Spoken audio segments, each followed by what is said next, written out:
New Mexico Territory, spring of 1873. The desert stretched to the horizon, dry, cracked, and burning beneath a merciless sun.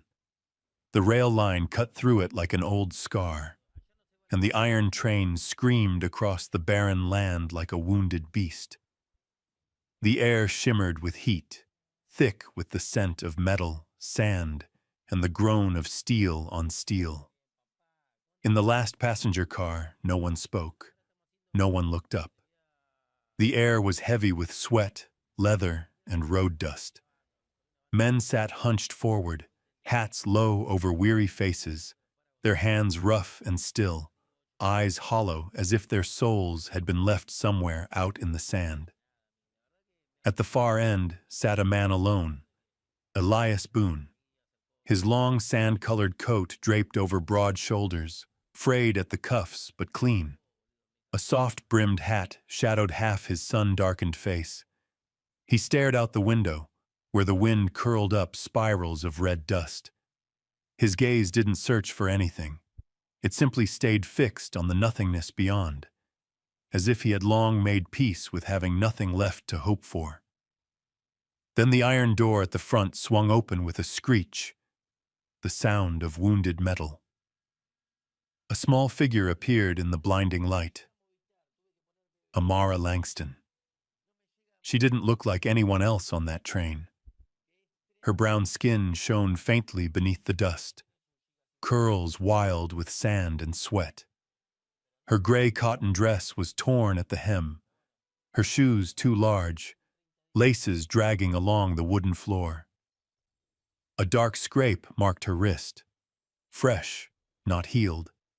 She moved fast, almost running, breath quick and shallow, eyes darting from face to face, searching or hiding. When her gaze met Elias's, she froze. He didn't turn away, didn't ask, just looked back, cool, steady, neither inviting nor rejecting. She stepped closer, clutching the strap of her worn satchel. Her voice came out as a whisper, rough and trembling. "Sir, may I slip under your coat?" The car went silent. Only the clatter of the wheels filled the space between them. Elias said nothing. His gray-blue eyes caught the harsh sunlight through the window. The wind blew a stray curl from her hair against his collar. "Please," she breathed, her voice cracking. "Don't let them take me." Her eyes held more than fear. There was resistance in them, a dim, flickering flame refusing to die. Elias moved, slowly, deliberately. He shifted one shoulder, lifted the edge of his heavy coat that hung across his lap. He didn't speak, just a simple, quiet gesture. Amara understood. She slid in beside him, clutching her satchel, trembling all over.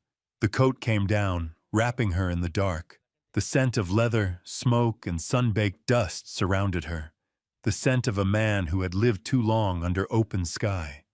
She could hear his heartbeat, slow, steady, grounding, like the rhythm of the train wheels below. The door clanged again at the far end. 3 men entered, loud, heavy, reeking of whiskey and gunpowder. She didn't need to look. She knew them. "Anyone seen a colored girl pass? Through here?"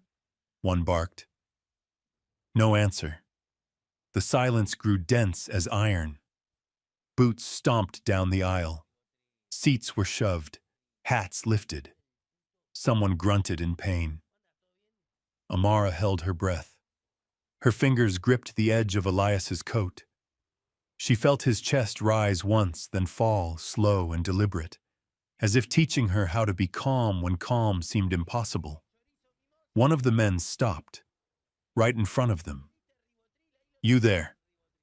Elias didn't move. The man bent low, eyes scanning beneath the fold of that coat. Amara saw his boots, mud-caked, inches away. Her heart pounded so loud she thought it might give her away. Elias looked up. His eyes met the man's, Cold, direct, steel meeting steel. No words, no threat, just the kind of silence that makes another man feel small. The hunter faltered, muttered, "Ain't here," and turned away. When the door slammed shut behind them, Amara still didn't move. Only when the train had rattled on for another mile did Elias speak, his voice low, rough, almost like a breeze. "Breathe." She did. Slowly. In. Out. The desert rolled past in a haze of gold and red. Under the coat, Amara leaned against him, her trembling easing with each turn of the wheels. The warmth between them wasn't spoken, but it was there. A fragile, wordless thread born in the quiet of survival. Elias turned toward the window again. The wind whipped sand against the glass, scattering the sunlight across his face. Cut sharp, still, but no longer distant. He didn't ask who she was or what she was running from. She didn't thank him. She just pulled the coat tighter, as if it were armor between her and the world. The train thundered on. The desert burned on. But at the back of that car, where two strangers sat side by side without touching, something had shifted. Something small and wordless. And from that moment on, neither of them was truly alone. The train screamed across the rails, the metal wheels shrieking under the weight. Then came the pounding of boots, heavy, fast, echoing through the narrow corridor. The three men were back. Amara heard them shouting, their voices hoarse and breaking in the wind. "She's here somewhere! That little wench didn't just vanish." A fist slammed against the wall, the sound jolting her. Beneath the coat, Amara held her breath, hands clenching the thick fabric. Elias didn't move, but something in his eyes hardened. His gaze swept to the rear of the car, sharp as flint. One hand rested on his knee, muscles tightening under the coat. Quiet, precise preparation. "Stay quiet," he murmured, barely parting his lips. The door burst open. Metal screamed, curses followed, then the thud of approaching boots. They were coming closer. Elias rose, calm but commanding, his movement cutting through the chaos. His coat lifted in the draft, shielding Amara as she shrank beneath the seat. He turned toward the oncoming men, his stance steady, eyes fixed. The first of them reached for his gun. Elias didn't wait. He caught Amara's wrist and pulled her up. "Move!" "But now!" They ran. The car shook beneath their feet, wood groaning under the weight of speed. Amara stumbled, the hem of her torn dress catching on a splintered plank. Elias yanked her forward before she fell. Ahead, the heavy rear door waited, rattling in the wind, sunlight leaking through its seams. "What are you—" she started, but her voice was drowned by the roar of the wind. Elias kicked the lock. The latch snapped. The door flew open, and a blast of desert air hit them like fire. Sand whipped across their faces, the world outside nothing but light and motion. The train was still thundering full speed. "Jump," he said, voice low but firm, so calm it almost sounded like a vow. Amara shook her head, her heart slamming against her ribs. "We'll die!" He looked at her then, eyes cool and steady as the horizon. "Trust me." Before she could protest, he pulled her. The world spun. Wind, sun, sound, everything blurred into a single roar as they plunged into the void. The impact came like thunder. Sand tore across her skin, dry and biting. They rolled, tumbled through dust and heat, until the motion stopped with a sharp thud. Amara gasped, the air burning her lungs. Then came a shadow above her. Elias. He had rolled over her, his body shielding hers from the stones. The train's echo faded into the distance, swallowed by the desert. They lay still, chests rising and falling, breath ragged. Amara opened her eyes, squinting against the glare. His face was close, too close. She saw the dust clinging to his lashes, the sweat tracing down the bridge of his nose before it fell onto her cheek. "You," she whispered, her voice cracked. "Don't move," he said. "They'll come back." Elias stood first, extending a hand. His palm was rough, calloused, like saddle leather, yet his grip was gentle. Amara took it, unsteady on her feet, her boots sinking into the hot sand. He steadied her, one hand at her shoulder. No words, just a quiet command to keep going. They moved toward a low ridge of rocks in the distance. Their footprints trailed behind, soon erased by the wind. The sun beat down mercilessly, the air trembling with heat. When they reached the rise, Elias knelt, tracing lines in the sand, calculating wind, the direction of the tracks, the fall of the sun. Amara sank beside him, trembling.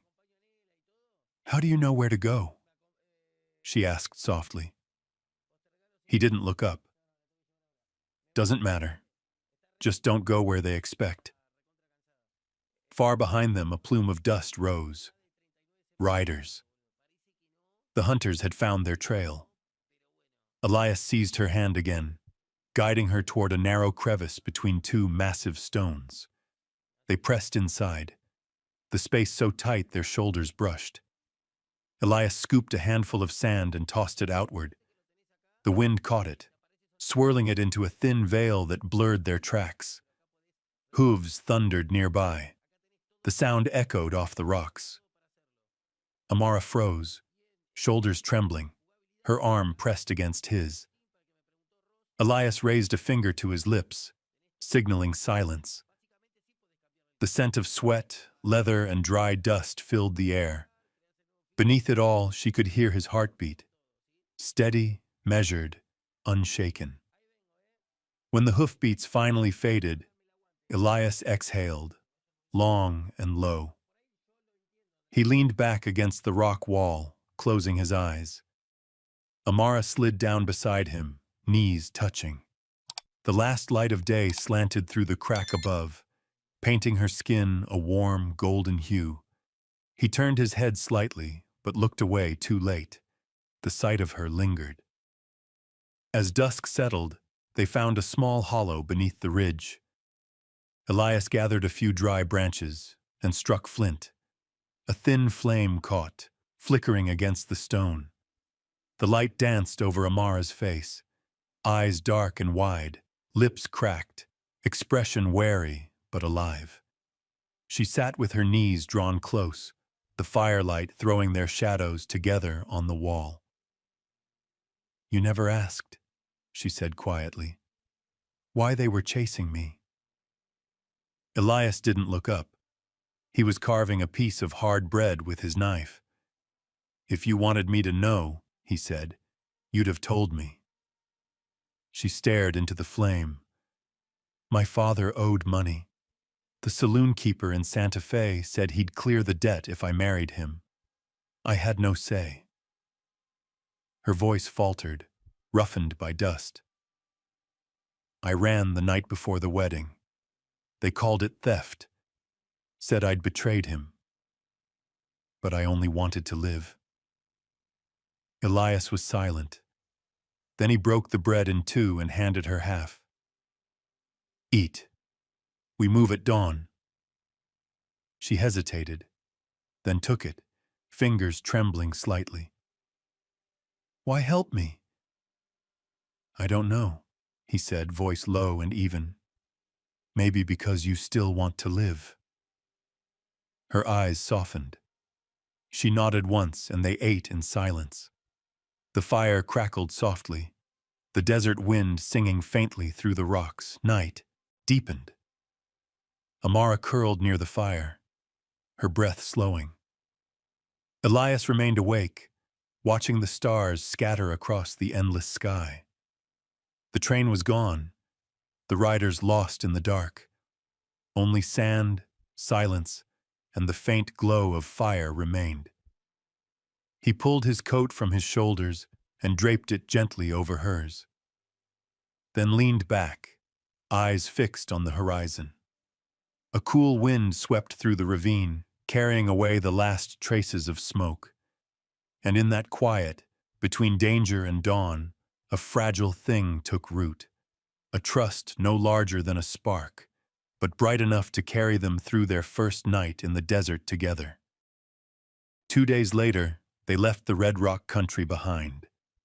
The wind carried the scent of dry grass and damp soil after a night's rain, softening the air. Amara no longer glanced over her shoulder like prey on the run. Her steps were still weary, but steadier. Elias walked ahead, quiet, as if he'd belonged to this trail before it ever had a name. He spoke little, turning only now and then to see if she was keeping pace. By midday, they crossed a low ridge, and a narrow valley opened before them, tucked beneath a cluster of old birch trees. A small wooden house sat in the hollow, gray roof faded to silver, the fence leaning, the barn still and breathless. The wind passed through, creaking the door against its hinges. Elias stopped at the rise, gaze fixed on the scene below. "This your place?" Amara asked, voice rough from dust. He nodded once. "Boone Ranch. Been empty a long time." She looked around. Everything was worn, yet nothing felt dead. Grass grew between the porch steps, dust thick on the beams, but beneath the decay lay a quiet pulse, like the house had only been waiting for someone's hand to wake it. As they drew closer, an old horse poked its head out from the stable, letting out a soft whinny. Elias reached up, brushing its neck. "The only one left," he said. "The rest were sold off." Amara watched his hand, calloused, sun-dark, marked by work and loss, yet gentle. She couldn't say why, but standing there beside him, in this forgotten place, she felt something ease inside her chest. "Stay here a few days," Elias said, his tone as calm as the wind. "Until they stop looking." She nodded faintly, her eyes moving over the cracked walls and weathered roof. "Thank you." He didn't answer, only stepped inside.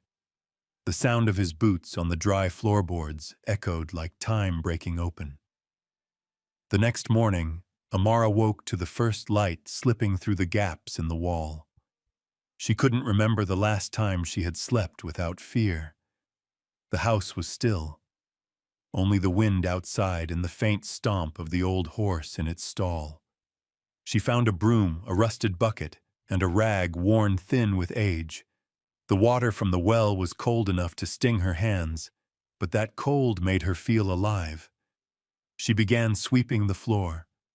Steady strokes, each one like brushing away the dust that still clung to her ribs. Every pull of the rag, every swirl of water, was a small piece of herself reclaimed. Dust rose in the morning light, turning to gold.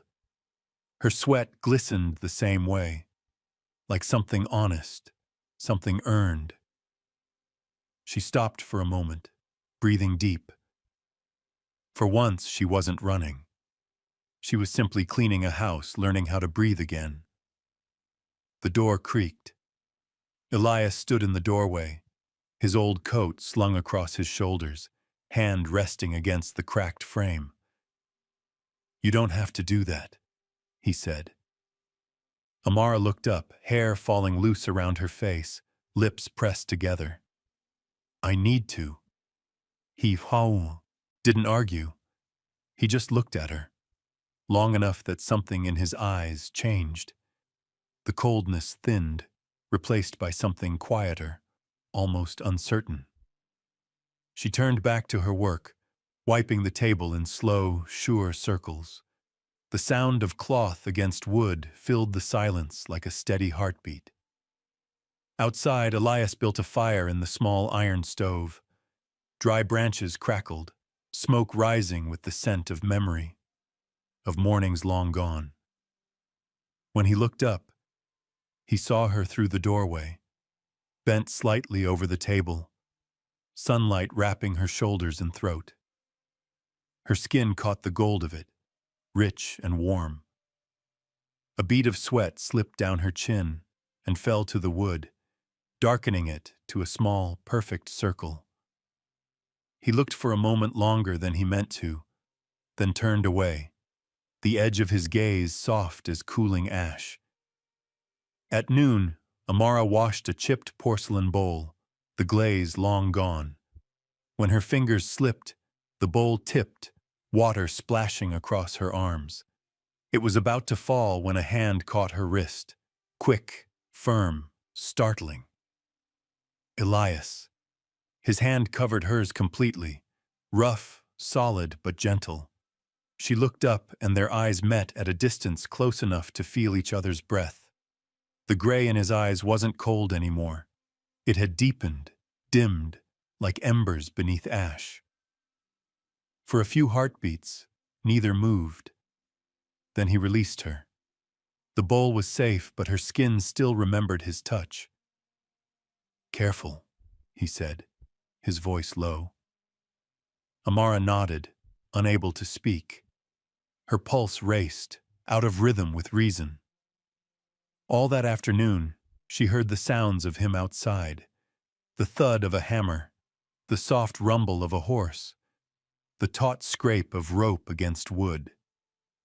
Those sounds filled the air, weaving life back into the hollow. She sat by the window, watching him through the curtain of light and dust. Every time he bent to his work, his shadow stretched across the dry grass, strong, solitary, and unbearably human. And for the first time since the train, since the desert, since the fear, Amara felt she might not be lost anymore. The first days at the ranch slipped by in the quiet rhythm of the valley. Morning began with the distant call of roosters, the faint clink of chains swaying in the stable, and the thin curl of wood smoke seeping through the window. Elias rose early, always before the sun climbed past the ridge. He carried water, checked the horses, mended what was broken, and spoke little. Amara woke soon after. She stoked the fire, swept the floor, set the table straight again. Small things, repeated each day, yet each one left a trace of warmth behind. On the table, she always placed a piece of cornbread. When Elias returned, he ate without asking who had left it. Only once did his eyes lift briefly to hers, and in that glance she knew he knew.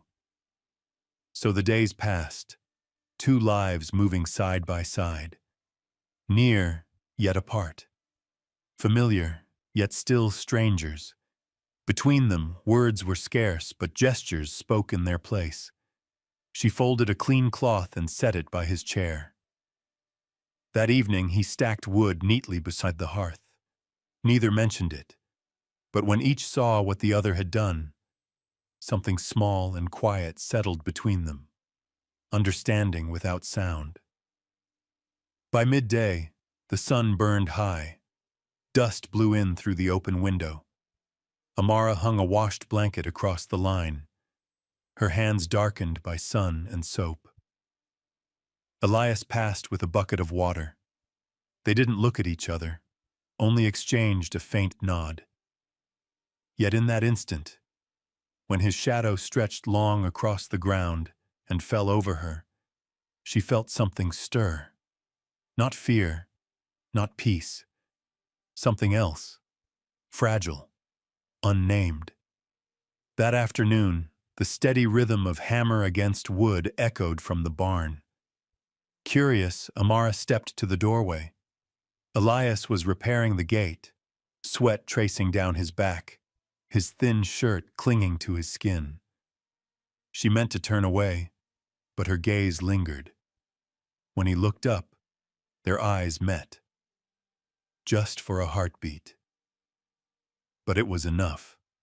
Her pulse stumbled. She shut the door, leaned against it, and exhaled as though she had been running for miles. That night, the wind rose. It howled through the ravine, slipped beneath the door, and made the lamp flame tremble. Amara lay awake, restless beneath the rough blanket. The house creaked and sighed. The silence pressed too close. She wrapped a shawl around her shoulders and stepped outside. The moon hung low, a pale arc above the dark hills. Beneath its light, Elias stood by the kitchen window, securing a loose plank. The lamplight inside cast his shadow on the wall, tall, strong, motionless. She watched for a moment before speaking softly. "You're still awake." He turned, surprise flickering briefly across his face.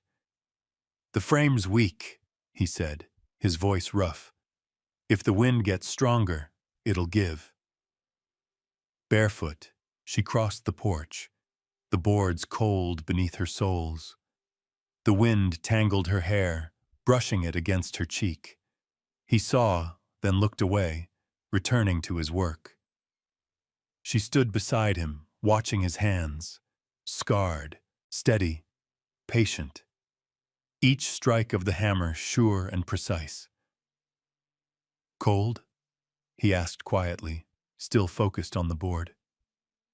"I'm fine," she said, though her voice trembled. Elias set down the hammer, reached for the blanket draped on the chair, and held it out. "Take this. Night wind here's sharper than you think." She hesitated, but he stepped closer, placing it around her shoulders. His hand brushed hers, a fleeting touch, barely there, yet enough to still her breath. His skin was warm. His hand enveloped hers for just a second before retreating. "Thank you," she murmured, eyes lowered. He nodded once and turned back to the window. The lamplight caught his profile, the rough line of his jaw, the shadowed calm of his eyes. Something in the stillness of him made her feel safe and unsteady all at once.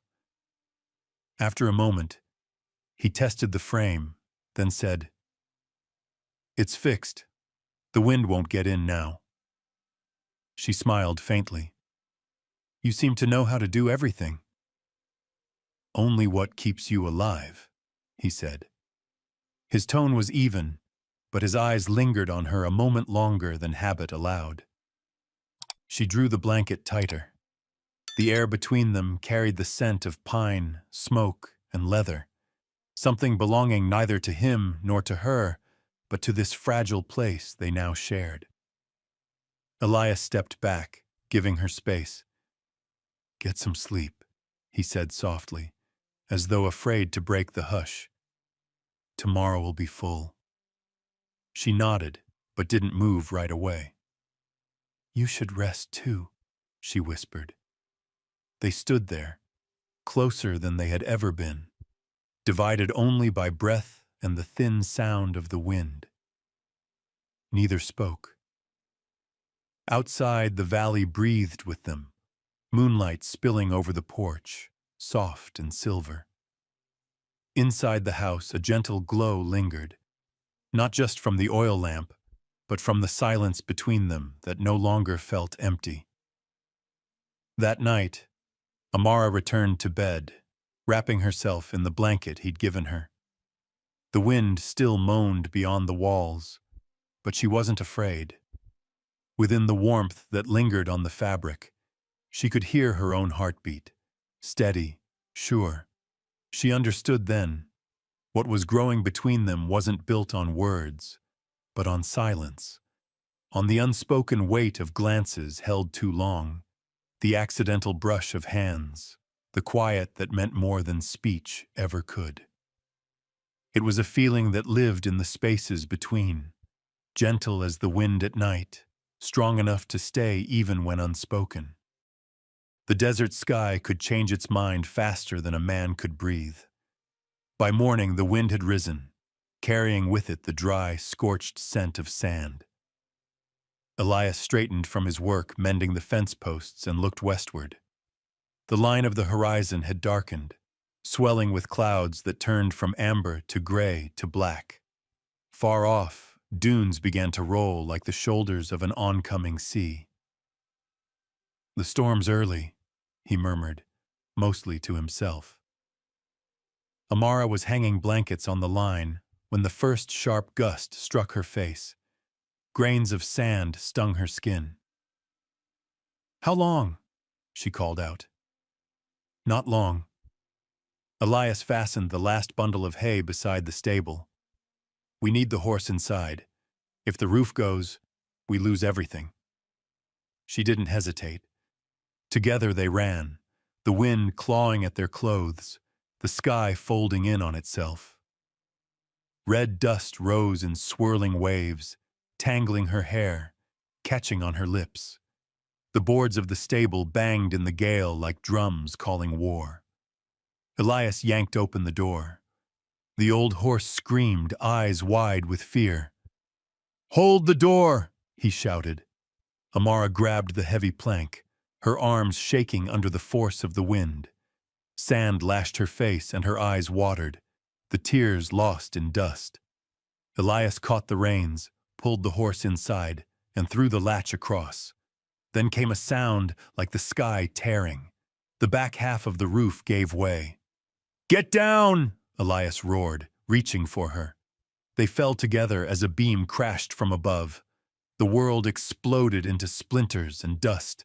Amara felt the weight of him over her, solid, hot, alive, and the slam of his body taking the blow meant for hers.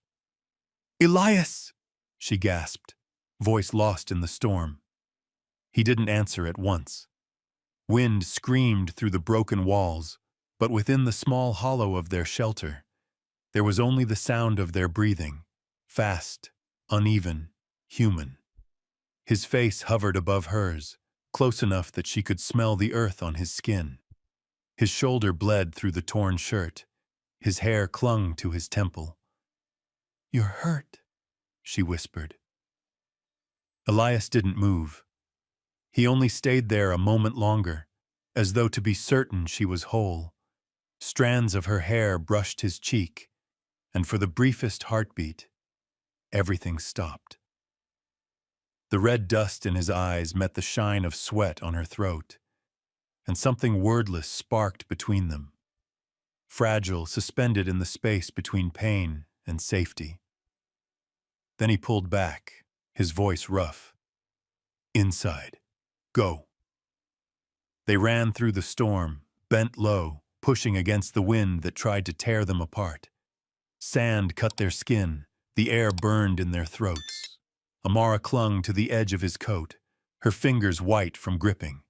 By the time they reached the porch, the wind slammed the door behind them, sending a wave of grit through the room. Elias shoved it shut and leaned against it, breathing hard.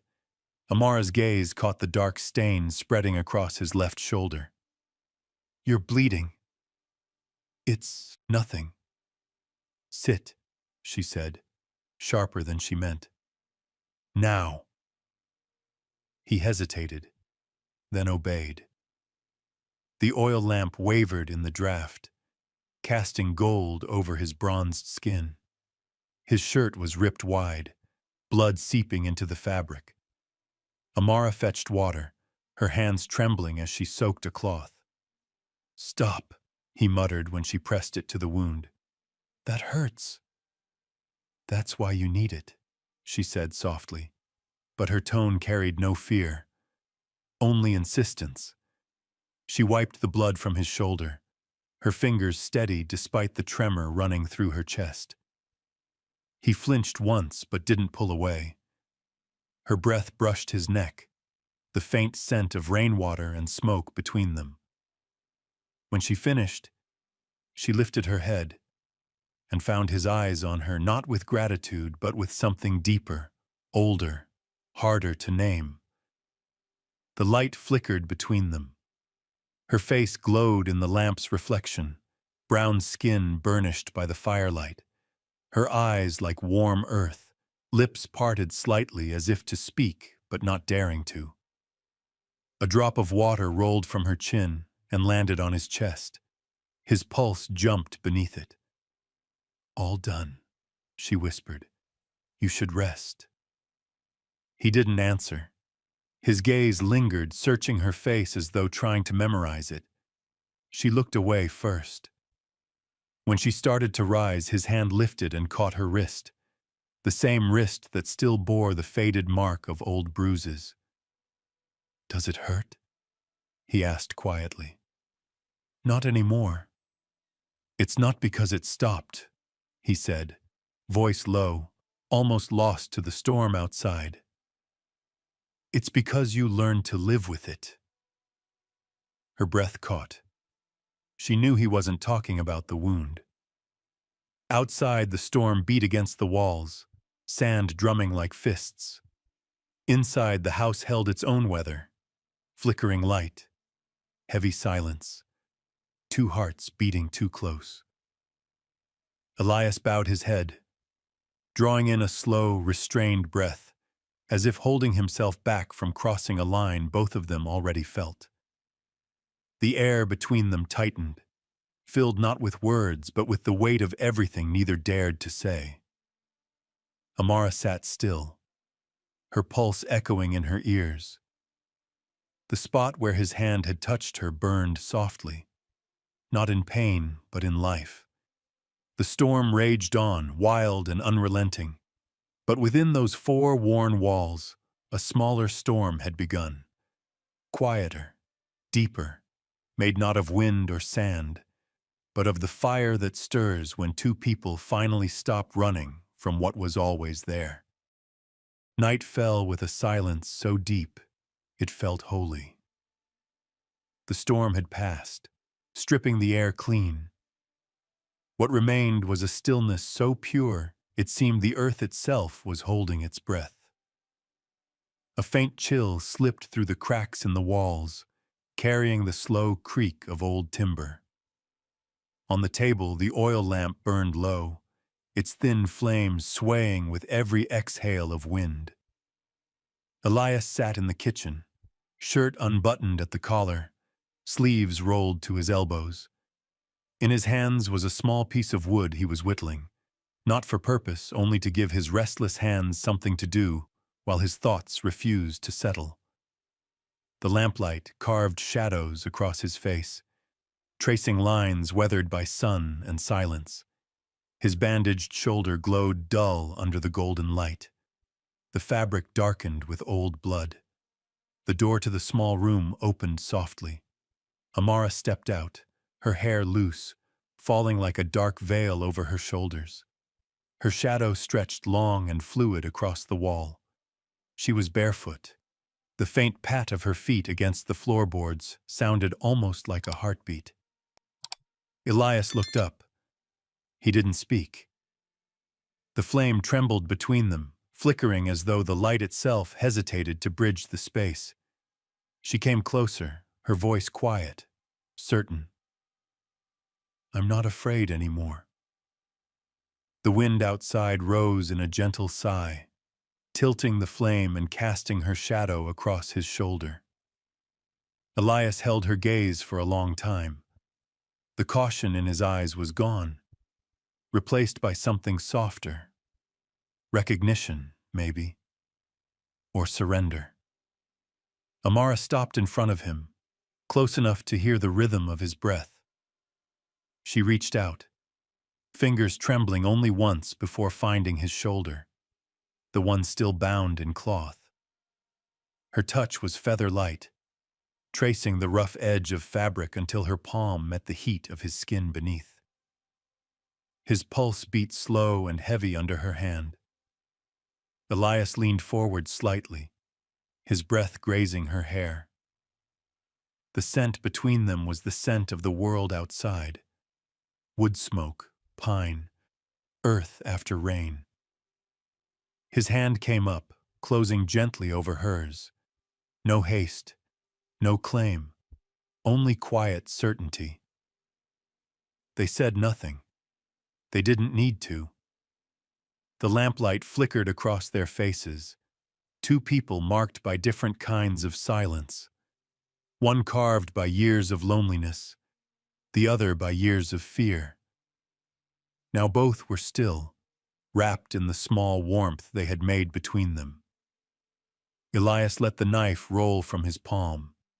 It struck the table with a soft clink and settled.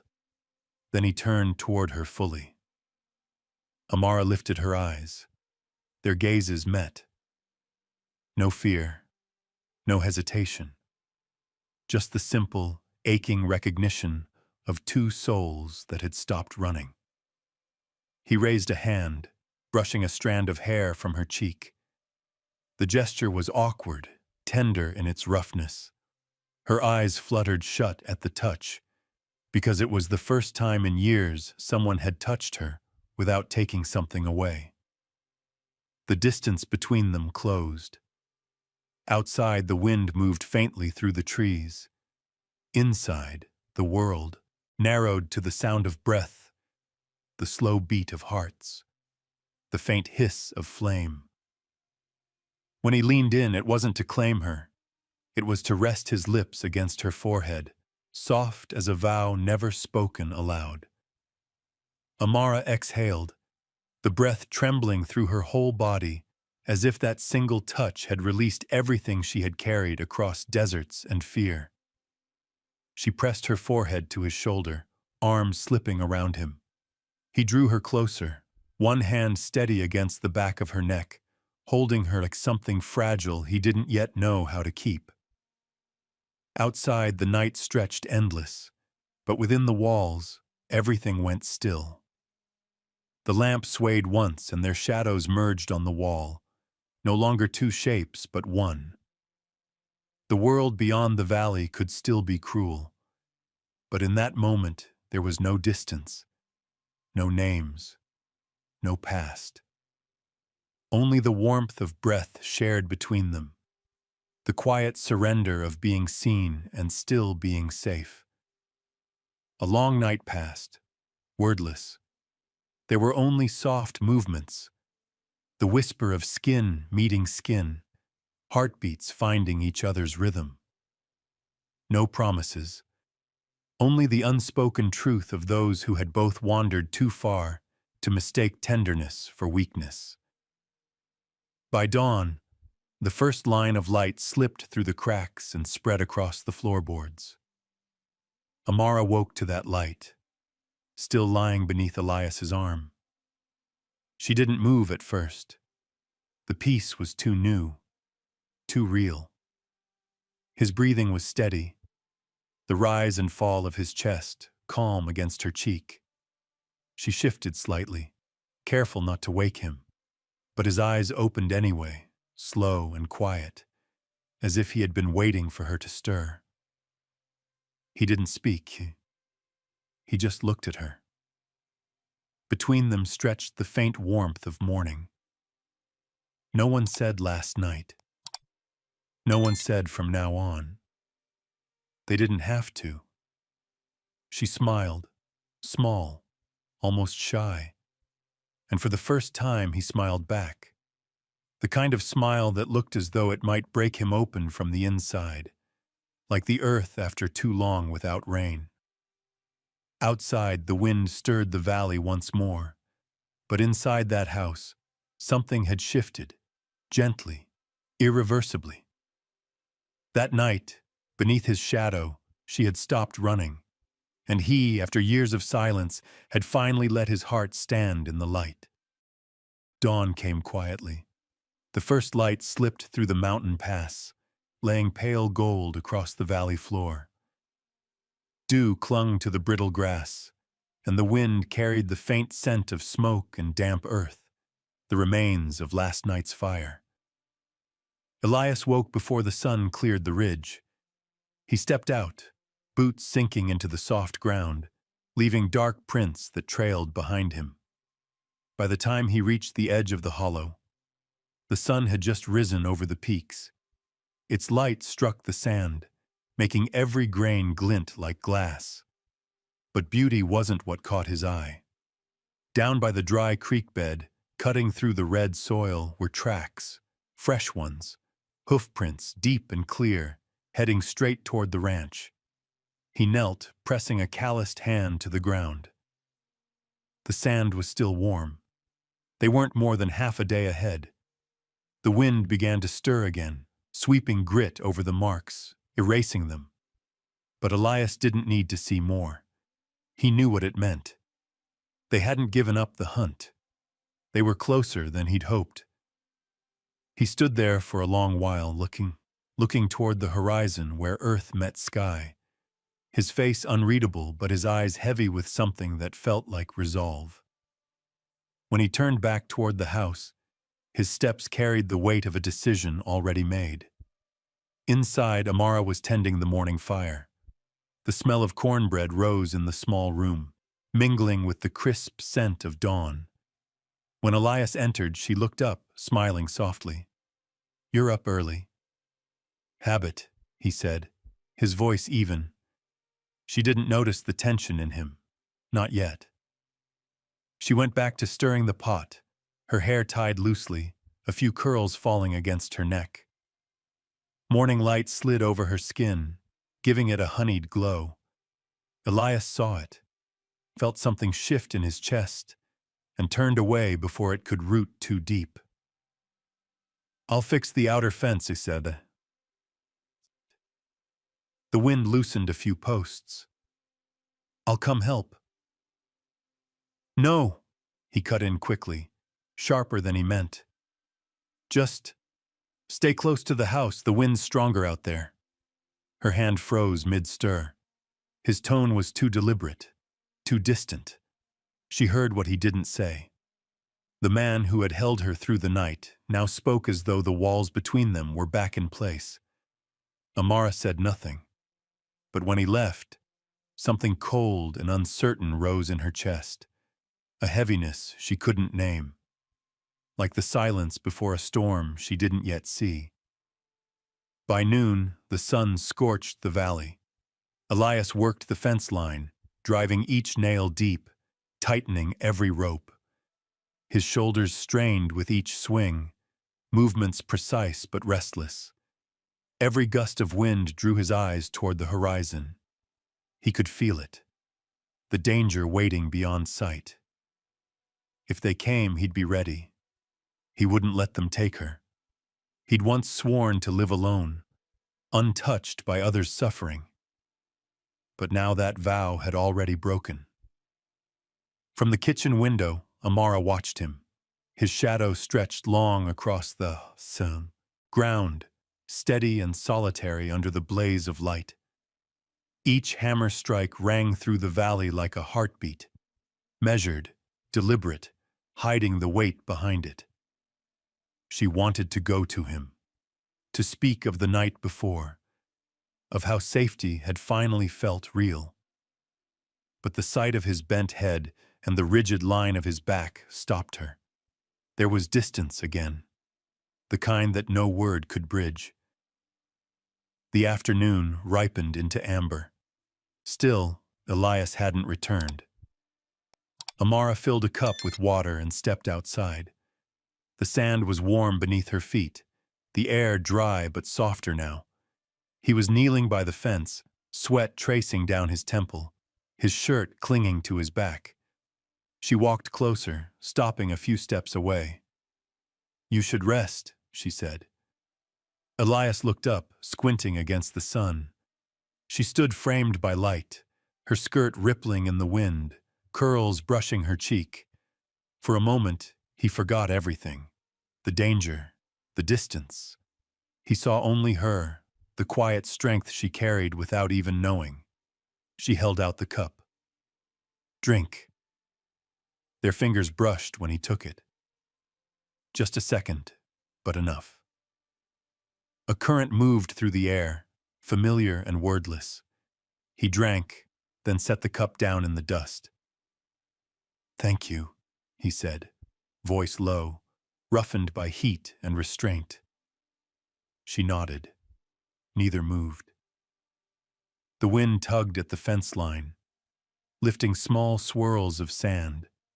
The valley hummed with quiet, the soft clink of metal on wood, the faint breath of dust, the sound of two people caught between danger and tenderness. "What are you hiding from me?" The question escaped her before she could stop it. Elias froze, the hammer still in his hand. "Nothing. I just don't want me to know." Her eyes met his, steady. "Do you still think I'm the woman who ran scared from that train?" He didn't answer. Not at first.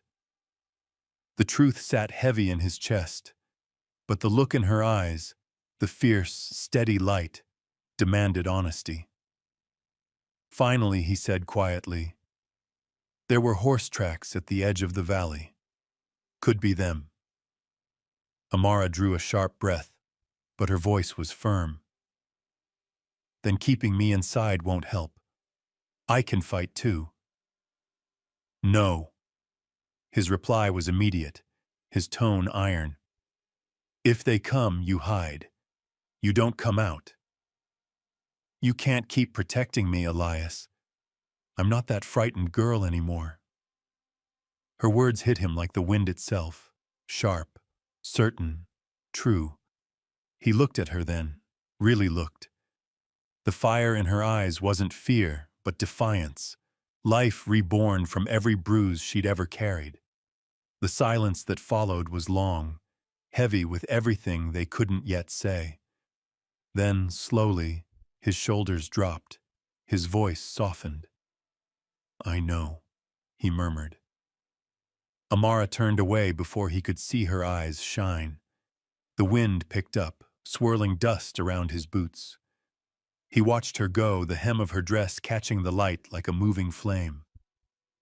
When she disappeared into the house, he stood alone for a while, staring at the line of the valley where the tracks had been. Then he pressed a hand to the hilt of the old revolver at his belt, jaw tightening. The wind erased his footprints, but not his resolve. That morning began as softly as any other, and ended like a nightmare. The sun had barely crested the ridge, its gold still tangled in the last threads of mist. Amara carried water from the well, droplets slipping down her arms like threads of silver. Somewhere in the valley, birds called, gentle and familiar. Elias, out by the paddock, was checking the lock on the stable gate. Neither of them saw the riders. High on the hill, 3 men reined in their horses. The wind carried the faint, bitter scent of gunpowder. The one with the scar cutting across his jaw leaned forward in the saddle and spat into the dust. His eyes were flat, gleaming like steel. "There," he muttered. "That's where the girl ran." The others nodded, tightening the reins. Sunlight struck metal. Amara set her buckets down just as the first echo of hooves reached her, distant, but growing fast. A chill ran up her spine. She turned toward the valley and saw 3 dark figures moving closer through the haze. "Elias!" Her voice cracked. He spun toward her, and in that instant, time slowed. He saw the fear in her eyes, and no words were needed. "Inside," he said, sharp and low. "Bar the door. Don't come out. But go." The command in his voice left no room for argument. She ran, heart hammering, while behind her, Elias reached for the rifle hanging by the stall door. He stepped into the open, his face set like stone. By the time the riders reached the gate, the wind was howling, stirring up dust and dead grass. The scarred man pulled his horse to a halt, squinting. "We're looking for a girl," he called out, voice rough as gravel. "Name's Amara Langston. She's here, ain't she?" Elias said nothing. He spun the rifle once in his hand, the barrel angled toward the ground. His eyes stayed fixed on them, cold, steady. "Get off my land." His voice was quiet, but it cut through the wind like a blade. The second man, the one with silver rings glinting on every finger, gave a dry laugh. "No need for blood, cowboy. We're just taking back what's ours." "She's not yours," Elias said. "Oh?" The man tilted his head, grinning. "Then she's yours, is that it?" The words dropped between them like sparks into dry hay. The wind picked up, rattling the fence. Elias didn't answer. He simply drew in a breath and pulled the trigger. The shot cracked the morning open. Smoke flared white in the sun. What followed was chaos, short, brutal, echoing through the hollow. Bullets shattered wood, splinters flying like wasps. Elias ducked behind the water trough, firing back with measured precision. Each report echoed through the valley, swallowed by dust. The outlaws fanned out, closing in. Elias fired again, the recoil biting into his wounded shoulder. His jaw clenched. He could feel the circle tightening. Inside, Amara heard it all. The thunder of guns, the whine of bullets hitting walls. Her hands gripped the palm, doorframe, until her knuckles whitened. Through the window, she saw him stumbling back through smoke, one arm slick with blood. She couldn't stay still. She ran. "Amara, stay back!" he shouted. But she didn't stop. By the time she reached him, Elias was on one knee, blood darkening his sleeve. She dropped beside him, pressing a hand to the wound.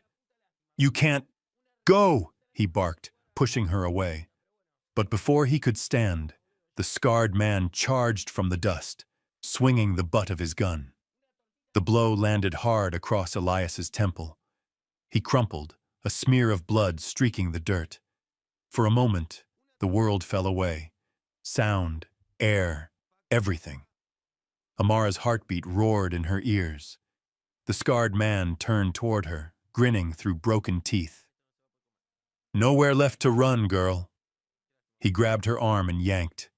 She fought, nails clawing, breath ragged, but his strength was a wall.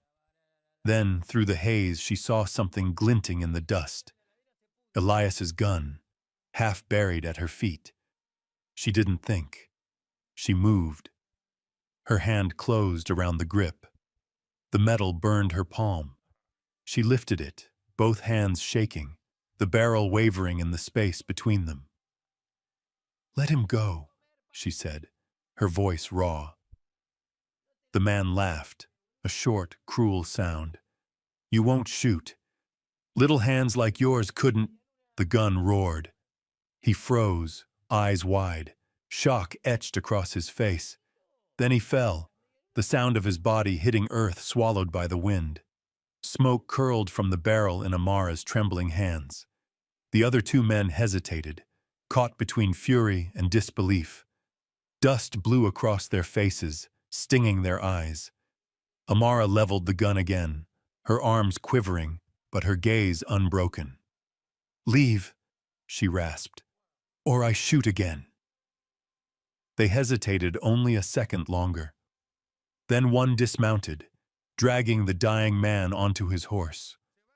Without a word, they turned and rode off, their hooves thundering into the distance until the sound melted into the wind. Silence settled. The gun slipped from her hands, heavy as stone. Her knees gave out, and she dropped beside Elias.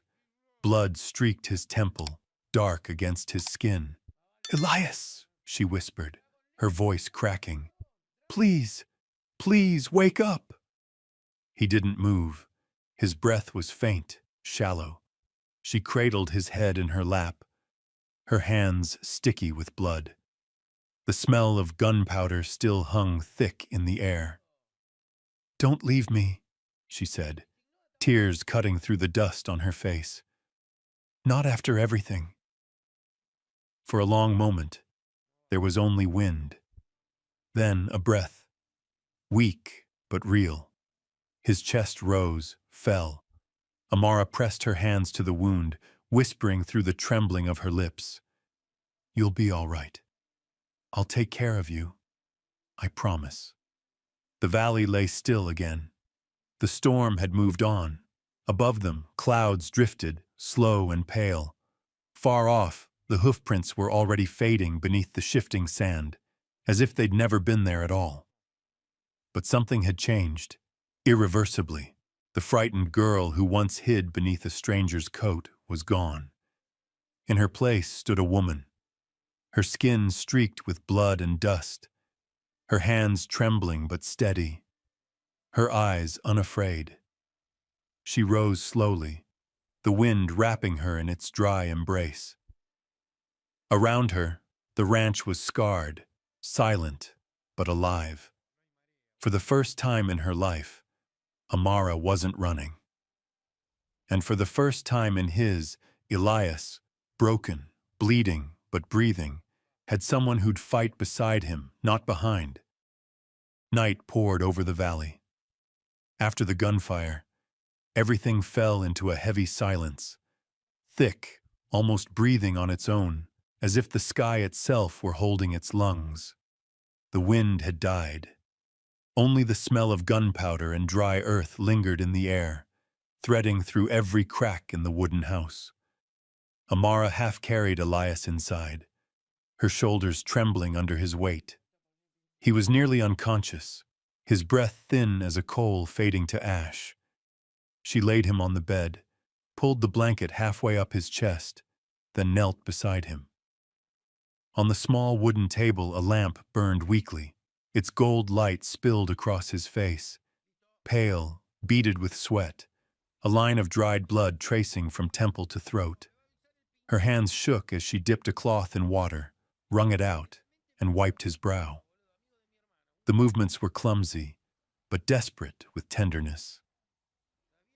"Don't leave me," she whispered, her voice catching. "I won't let you go." Tears fell onto the pillow, soaking into the fabric.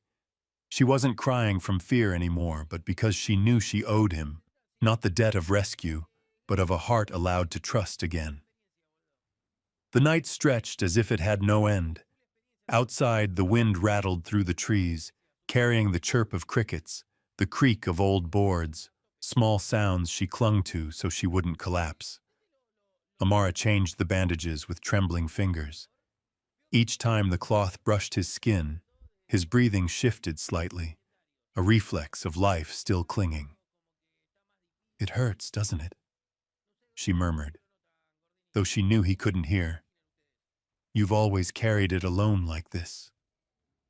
She paused, sitting still for a long time, studying his face in the dim light. The hardness of the frontier man now seemed fragile. No more cold composure, only a flickering breath between life and death. She held his hand, pressed it to her cheek. "I've been afraid all my life," she whispered. "Afraid of my father, of that man of the dark. Afraid until I forgot who I was." Her voice grew hoarse from whispering so long. "My father, he was good once, but whiskey turned him into someone else. When the debts piled up, he gave me to a saloon keeper twice my age. He called it a marriage, but it was a prison. Each night he drank himself blind, and I had to pretend I didn't exist. One night I couldn't anymore. I took a handful of coins and ran, into the dark, carrying nothing but that bag." She nodded toward the small bag in the corner, heavy with dust. "I thought I'd die out on the desert. But then I met you." Her voice cracked and went still. She bent down, kissed the back of his hand, dry, cracked, calloused, yet the same hand that had shielded her from the world. "Do you hear me?" she whispered, tears rising. "For the first time in my life, I don't want to run anymore. I just want to stay." Time passed in slow measure, the lamp shrinking, the old clock on the wall striking heavy beats. Amara sat, sleepless, counting each of his breaths. Sometimes she wrung the cloth again. Sometimes she whispered prayers she wasn't sure she believed. "Lord," she murmured, "if you're listening, don't take him. He's lost too much already. If it must be a trade, take my share." Night wind slid through the door crack, dimming the lamp into a shadowed glow. The gold light drew long across her face, brown skin glistening with sweat, eyes deep, lips pressed shut. In that stillness, she looked like a living candle burning through the dark on her own breath and hope. Then a small sound, a deeper breath. She looked up. Elias shifted, his lashes trembling.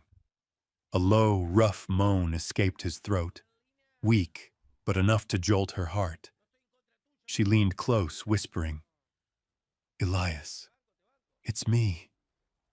His eyelids opened slowly. His gaze, clouded with pain, began to recognize her. He blinked, his mouth trembling. "Amara." Just 2 syllables, dry as dust, but striking a spark into the despair wrapped around her. "Don't talk," she murmured, eyes blurring. "You need to rest. I'm here." He looked at her for a long time, as if he wanted to carve her image into his mind, in case the dream pulled him back under. The lamp's glow lit their eyes, 2 small flames reflecting one another.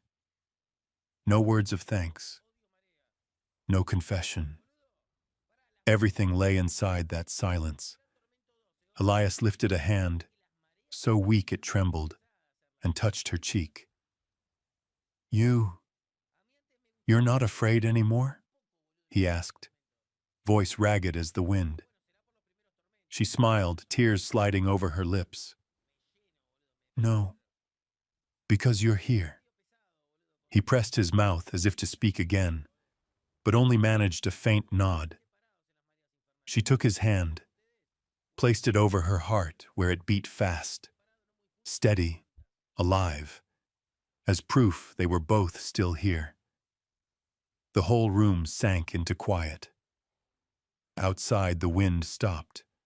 The lamp flickered once, then steadied.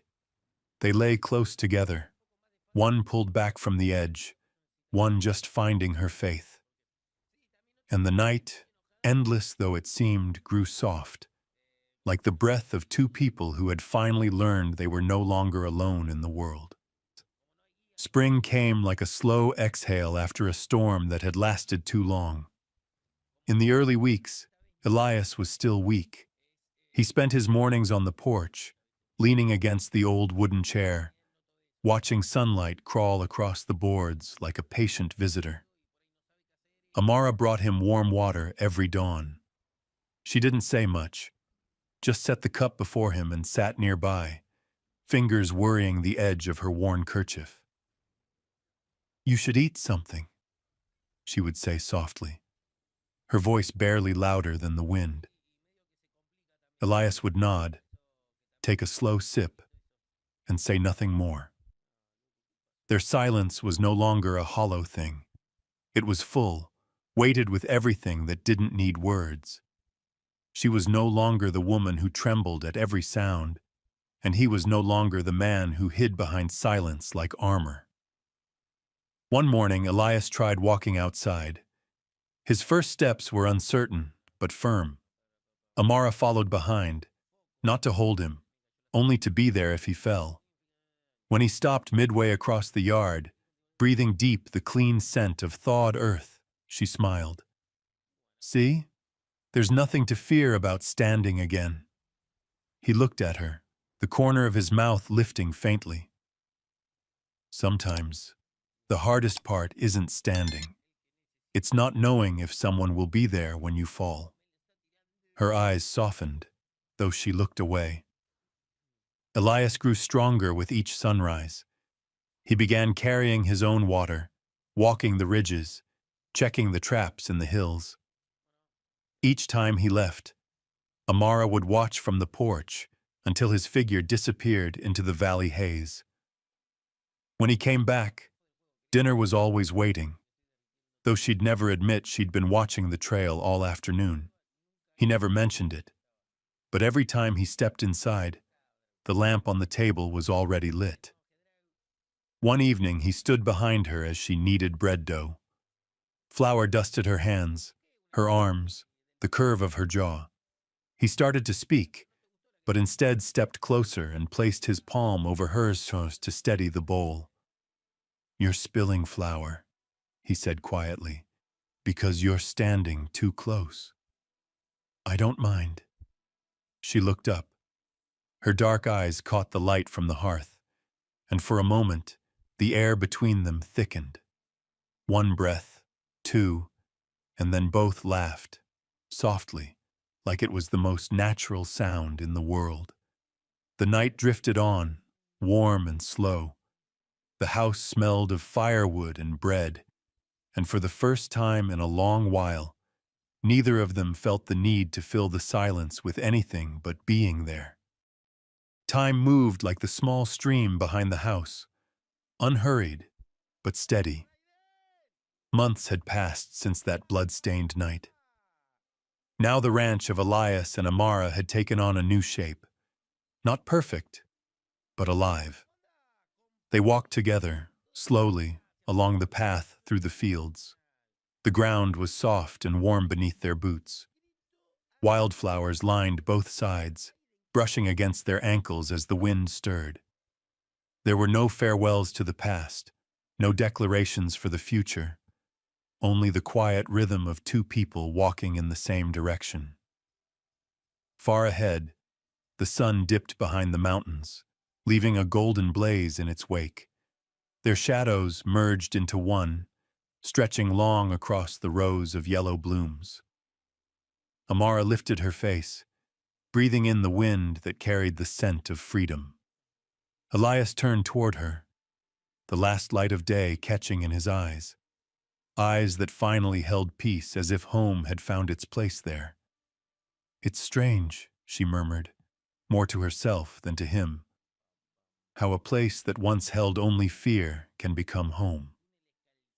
Elias nodded, his voice deep, quiet, like wind passing through grass. "Home," he said, "is where someone chooses to stay." She smiled, her hand still resting in his. Her thumb brushed across his palm, a silent promise only they understood. As they walked beyond the fence line, the sun melted into the ridges, leaving behind a sky washed in violet. The field glowed gold beneath the last of the light. Wildflowers bent gently in the breeze, as if bowing their heads in farewell. And there, amid the land that had once been barren, beneath a sky once filled with dust and fear, a story came to its close. Not with loss, but with life. Not with words of love, but with the quiet act of staying. Some people don't meet because of fate, but because they're brave enough to believe that even the place they once hid can become the place they live. Beneath his heart, she had found her home. And in that sunset, they were no longer two souls on the run, but two who had found where they belonged. Between wind and wildflowers, their love breathed softly, steady as the red earth of the West. If the story of Elias and Amara touched your heart, leave a comment, tap like, and subscribe to join us for more Wild West love stories, tales of quiet courage, hope, and the kind of love that endures. Because sometimes, happiness is simply staying.